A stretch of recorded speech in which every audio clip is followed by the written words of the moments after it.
Hi friend, मैं घनश्याम एक बार पुनः आप लोगों के बीच उपस्थित हूँ प्रीपोजिशन सीरीज को लेकर के। जैसे कि हम लोग अभी प्रीपोजिशन सीरीज को आगे बढ़ा रहे हैं, तो उसी प्रीपोजिशन सीरीज से मैं आज आपको दो प्रीपोजिशन बताने वाला हूँ। जो पहली प्रीपोजिशन यानी दो में से जो पहला है उसका नाम है बिहाइंड, और एक और है जिसका नाम है अगेंस्ट।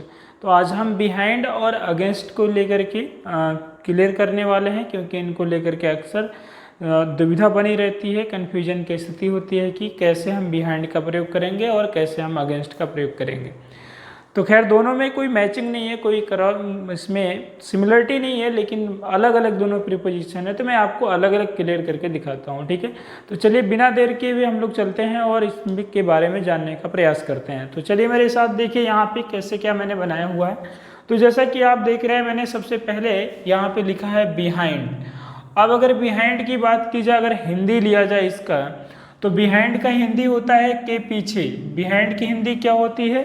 के पीछे है। तो जब हम यहाँ पे देखेंगे कि के पीछे अर्थ जब भी कोई चीज़ आपके ठीक पीछे हो, कहाँ हो? जब भी कोई चीज़ आपके ठीक अगर पीछे हो, पूरी तरह से ठीक, वो क्या हो? पीछे स्थित हो, तो ऐसे स्थिति में पीछे वर्ड के लिए आप बिहाइंड का प्रयोग करेंगे, ठीक है। तो चलिए जैसे देखते हैं, जैसे मैंने बोला कि मेरा घर मंदिर के पीछे है, यानी मेरा जो घर है वो मंदिर के क्या है? पीछे है। तो कहीं ना कहीं ठीक है पीछे होगा। तो इसी तरह से इसके लिए हम ट्रांसलेट करते हैं। तो देखिए ये हो जाएगा माई हाउस, अर्थात मेरा घर। अब है पीछे है, मतलब है तो है कि अंग्रेजी क्या होगी? एज। अब कहाँ है? मंदिर के पीछे। पीछे की अंग्रेजी क्या लिया जाएगा? बिहाइंड। बिहाइंड। अब मंदिर को लिख देंगे बिहाइंड द टेम्पल। तो जी दोस्तों, ये बन के तैयार हो गया, जैसा कि आपने यहाँ पे बना लिया कि मेरा घर मंदिर के पीछे है, अर्थात आपने सटीक बनाया कि my house is behind the temple. तो ये हो गया के पीछे की अंग्रेजी, आपने यहाँ पे क्या जोड़ दिया है? बिहाइंड जोड़ा। सॉरी, यहाँ पे एक मिस्टेक हुआ, तो ये आप ऐसे कर देंगे, ये हो जाएगा बिहाइंड, ठीक है। तो चलिए देखते हैं, अब हम आगे बढ़ते हैं, एक एग्जाम्पल और ले लेते हैं। जैसा बताया गया कि सुमन रीता के पीछे बैठी है। अब जैसे मान लीजिए एक लाइन बनी हुई है, अब उसमें सुमन क्या है कि वो आगे है और सुमन के पीछे कौन है? रीता। सुमन रीता के पीछे, सॉरी, तो रीता आगे है और सुमन उसके पीछे है। तो हम बताना चाहते हैं सुमन की स्थिति को, तो हम कंपेयर कर रहे हैं कि किससे? रीता से। सुमन कहाँ है? रीता के पीछे, तो जस्ट उसके ठीक पीछे, इसलिए हम लोग क्या लगाएंगे? बिहाइंड का प्रयोग करेंगे। तो यहाँ हम ट्रांसलेशन करते हैं इसका, जैसे ये हो जाएगा आपका सुमन। अब सुमन ही बैठी है तो इज, बैठने की अंग्रेजी सीधे सीधे हम कर देंगे यहाँ पे सिटिंग। तो सुमन इज सिटिंग, सुमन बैठी है, किसके पीछे है? पीछे, यानी के पीछे, रीता के। तो पीछे की अंग्रेजी हम लाएंगे, क्या होगा हमारे पास? बिहाइंड होगा। तो इसलिए यहाँ पे देखा जाएगा बिहाइंड। बिहाइंड अब किसके? सीधे सीधे रीता के, तो रीता यहाँ पे लिख दिया जाएगा, ठीक है। तो ये हो गया आपका ये सुमन इज सिटिंग बिहाइंड रीता, अर्थात सुमन रीता के पीछे बैठी है। तो ये उम्मीद है कि आप लोग बिहाइंड का प्रयोग समझ गए होंगे। तो चलिए इसी के साथ हम और आगे चलते हैं, और आज का जो हमारा दूसरा वाला प्रीपोजिशन है अगेंस्ट, हम अगेंस्ट की बात करते हैं, ठीक है। तो देखिए हमारे पास जो अगले नंबर पे है, ये है आज के लिए अगेंस्ट लिखा हुआ है, ठीक है। तो अगेंस्ट का हिंदी अर्थ देखिए कितना होता है, के विरुद्ध भी होता है, के खिलाफ भी होता है, और से लगकर, से लगकर या से सटकर होता है। तो सटकर वर्ड थोड़ा सा कम यूज होता है, से लगकर देखिए। तो अब यहाँ पे हम लोग ये देखते हैं एग्जाम्पल के माध्यम से।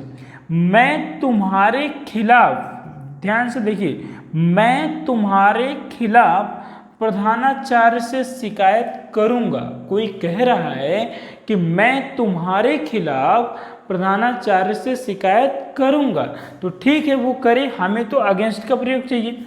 तो ट्रांसलेशन बनाएंगे कि आई सेड कंप्लेन, शिकायत की अंग्रेजी क्या हो जाएगी?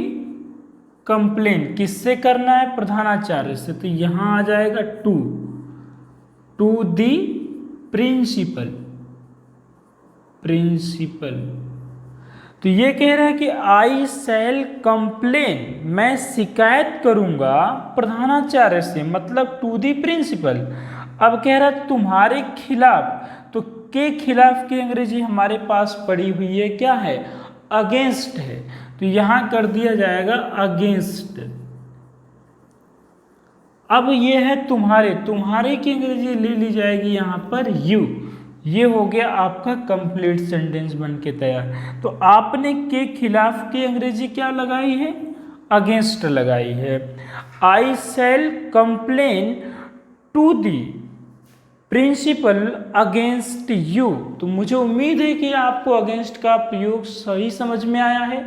तो चलिए इसे और भी स्ट्रॉन्ग करने के लिए, अपने कॉन्फिडेंस को और भी सॉलिड बनाने के लिए एक और एग्जाम्पल लेते हैं। तो नेक्स्ट एग्जाम्पल ये है कि वह दीवार से लगकर खड़ा है। लगकर कहो या सटकर कहो, यानी सपोर्ट नहीं ले लेते दीवार से, तो उसी चीज को बताया जा रहा है। तो यहां देखिए तीसरा अर्थ है लिया गया है लग करके। तो यहां ये हो जाएगा he is standing. He is standing, वो खड़ा है। कैसे खड़ा है, दीवार से लगकर। तो से लगकर की अंग्रेजी क्या हो जाएगी, अगेंस्ट हो जाती है, अगेंस्ट। अब किससे है, दीवार, तो ये हो जाएगा अगेंस्ट दी वॉल। जी दोस्तों, ये बिल्कुल सटीक बन के तैयार हो गया कि वह दीवार से लगकर खड़ा है, अर्थात ही इज स्टैंडिंग, वह खड़ा है। से लगकर मतलब अगेंस्ट, और दीवार की अंग्रेजी दीवाल हो गई। तो ये हो जाएगा आपका अगेंस्ट और से लग के। तो मुझे उम्मीद है कि आपको ये बिहाइंड, यानी आज के सेशन में, आज का जो वीडियो है इसमें आपको बिहाइंड का प्रयोग और अगेंस्ट का प्रयोग बिल्कुल स्पष्ट हो गया होगा। तो यदि आपको वीडियो समझ में आती है, नहीं आप इससे समझ पाते हैं चीज़ों को, तो लाइक शेयर सब्सक्राइब करना नहीं भूलेंगे। और आज के लिए इतना ही है। तो thank you so much for watching video.